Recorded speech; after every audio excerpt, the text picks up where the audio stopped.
Pour cette seconde partie de road trip, nous avons été rejoints par Nico, un Toulousain.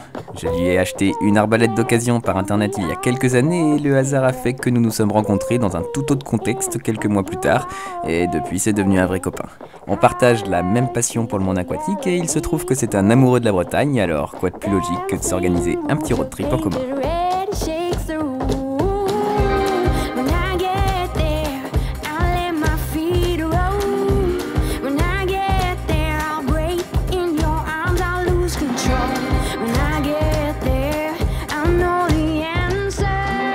Bon, c'est bien beau tout ça, mais je vous montre toujours les belles images et les meilleurs moments de nos aventures, mais dans la vraie vie, ça se passe pas toujours comme prévu, la preuve en images. Bon bah on allait partir et puis en fait la pompe elle marche plus. Donc on a plus d'eau. Voilà, c'est aussi simple que ça. Donc on va essayer de démonter tout ça et puis de trouver une solution parce que bon bah, c'est quand même pas très pratique.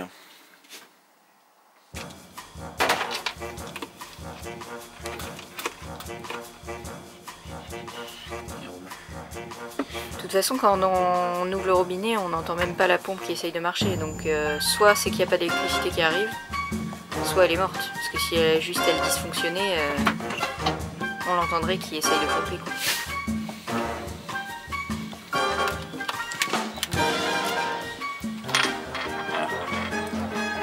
Ah.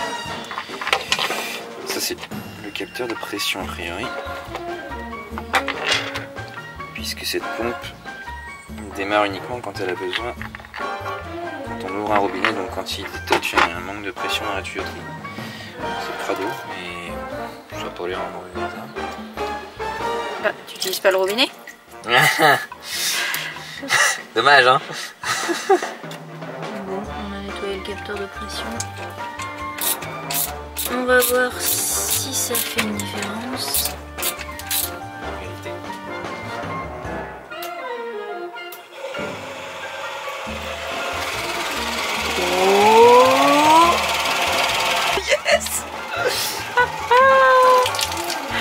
Ok.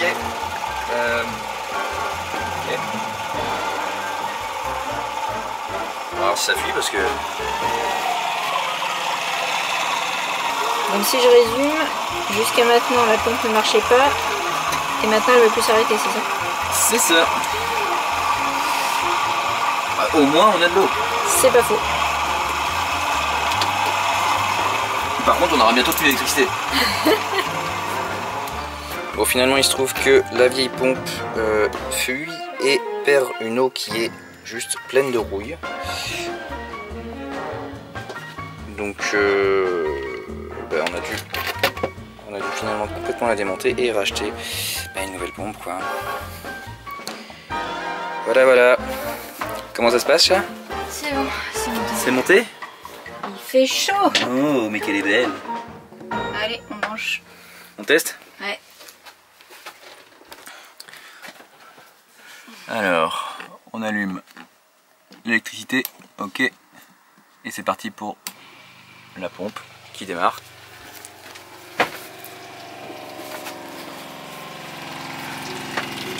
Elle fonctionne, elle s'arrête, incroyable!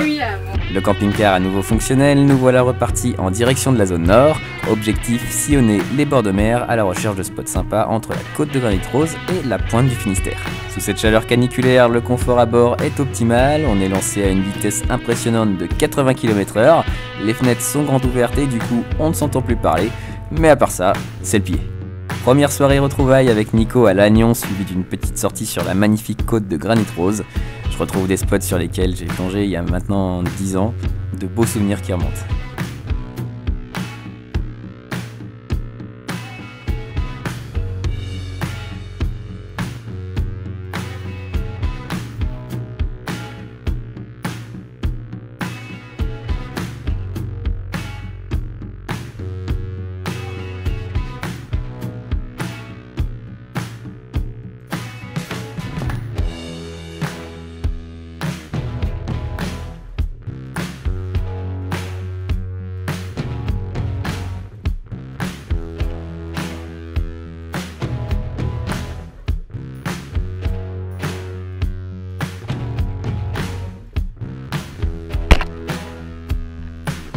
Côté vie, eh bien, c'était pas la folie, le spot est assez désert. Je décroche un gros mulet tiré d'un poil trop loin. Et pendant ce temps, Nico nous pêche le premier bar du séjour. Pas un monstre, mais un poisson parfait pour garnir nos assiettes. En sortant de l'eau, je filte tous les poissons, ça permet de faciliter le stockage et la préparation des repas.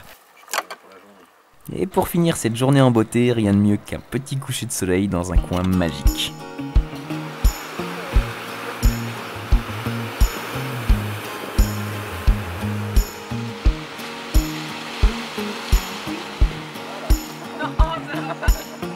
Tu veux que je m'allonge pour faire une planche? Je sais pas si j'ai encore mes abdos. Non mais je vous jure, je suis pas bien là. Franchement, c'est pas mon genre en plus d'avoir le vertige. Parce que c'est la hauteur combinée au fait qu'il faut crapahuter sur les rochers et que je sais que je suis pas douée pour ça. T'es en tombe. Toi pieds nus, essaye pieds nus. Oh là là. Regarde pas de la crevasse. Regarde, il y a un trou qui fait que 50 cm. Comme ça là.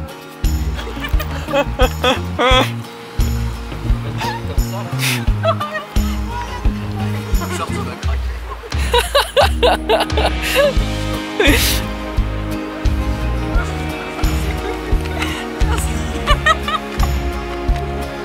Ah, c'est trop la honte. Aïe aïe aïe. Ouf, on va dire qu'on a tous nos points faibles.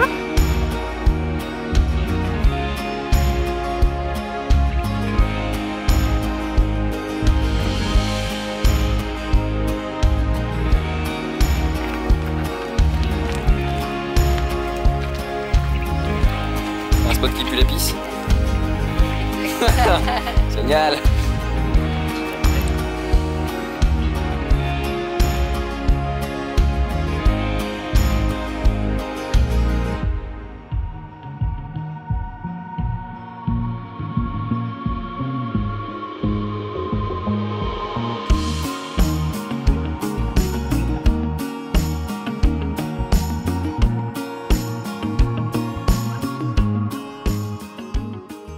Le lendemain, on s'est baladé et la caméra est restée dans sa housse jusqu'en fin de journée au moment de trouver notre spot pour la nuit et surtout notre prochain site de plongée.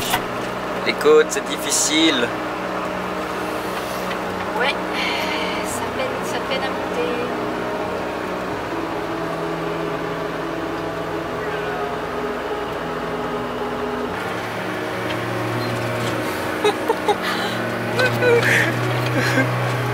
Se poser la question du poids du camping-car.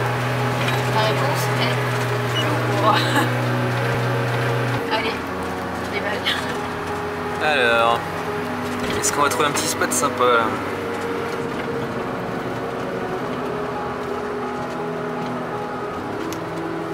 A priori, il y a pas mal de gens qui se sont mis sur ce parking là.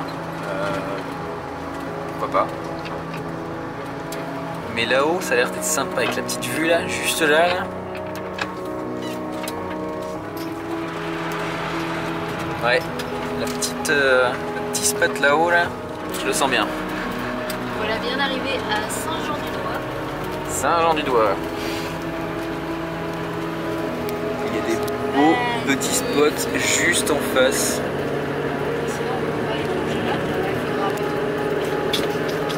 Pour ceux du fond, ça va être un peu loin, mais les îles qui sont là au bord là.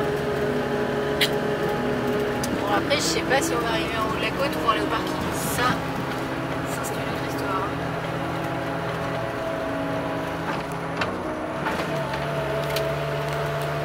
Est-ce que tu veux pas des... Oui. Moi, je vais prendre les grandes pour le camion.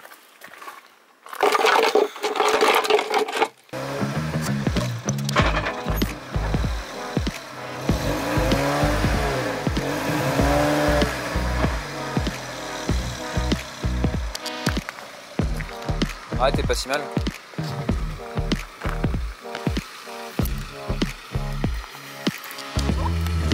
Oui, c'est bon. J'ai fini ce que je fais. Tu vas bien dormir.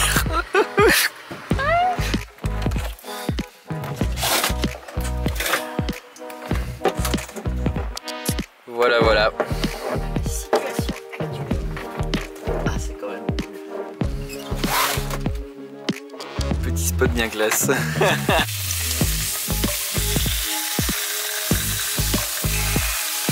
là on est en train de faire barre vieille, on a fait barre florale. Ah ouais. Et parce que la dorade avait un peu plus. Ça m'a fait pas. Non, il a dit j'arrête. Ça m'a fait pas me filmer à ce moment-là. La parano de la poussière.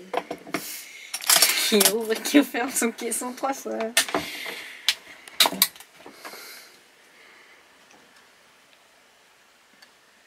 Ça va bon? C'est bon. C'est étanche? Allez. Allez. J'espère. On s'est décidé pour explorer cette baie malgré une météo peu encourageante et surtout un gros doute sur la clarté de l'eau. La zone est très sableuse et la houle rentre un peu, donc on sait qu'on prend un risque à ce niveau, mais le plateau de roche a l'air quand même bien étendu et on se dit qu'on a des chances d'y croiser un peu de poissons. Si on tente le coup, c'est aussi parce qu'on a la possibilité de se mettre à l'eau à l'étal de marée basse. Ce timing nous offre une fenêtre un peu plus calme avec moins de courant et donc une eau potentiellement moins chargée. Comme vous pouvez le voir, ça ne fait quand même pas rêver, mais on est content d'être à l'eau.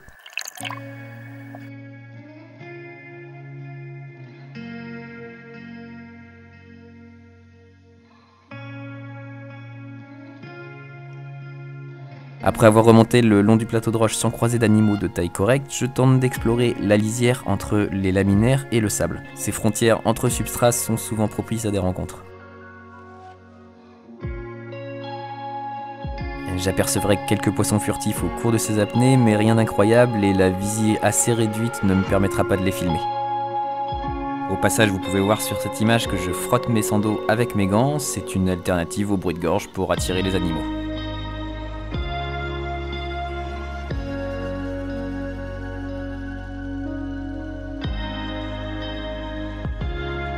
C'est finalement sur ce petit agachon que je découvre un joli barbet qui était tranquillement en train de digérer juste à côté de moi.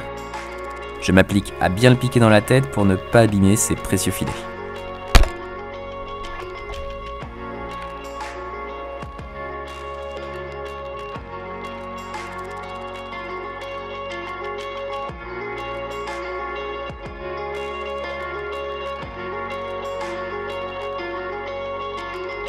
Peu après ça, c'est une petite sèche que je ramasse qui sera parfaite pour un prochain apéro.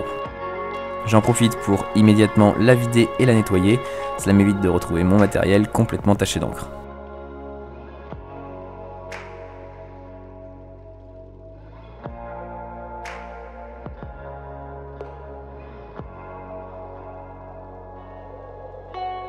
Je finis par trouver un peu d'activité pendant la montante sur la face exposée du plateau de roche avec quelques dorades grises, mais je retiens mon tir en espérant faire venir du bar.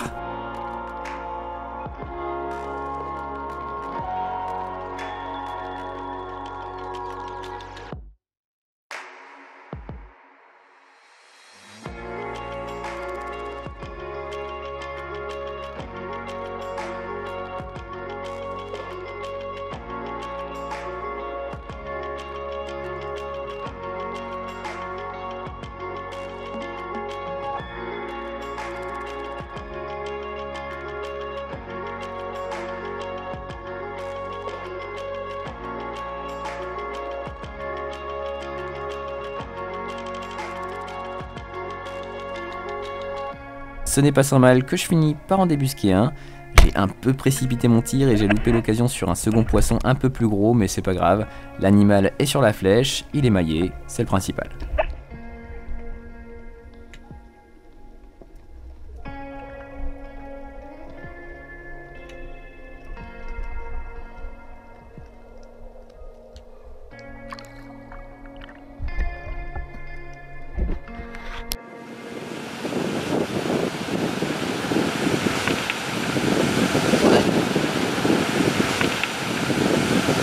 Sèche, pleine de sable, joli barbet, et un petit bar, petit juste maillé mais maillé quand même.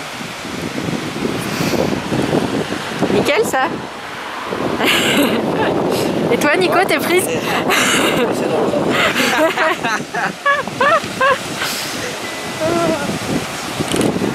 Ouais, une petite pêche variée, c'est cool.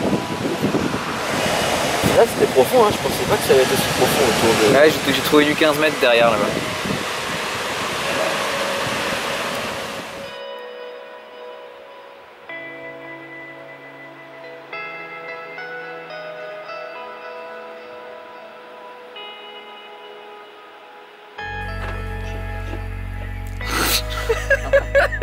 Les passants qui gâchent ta photo.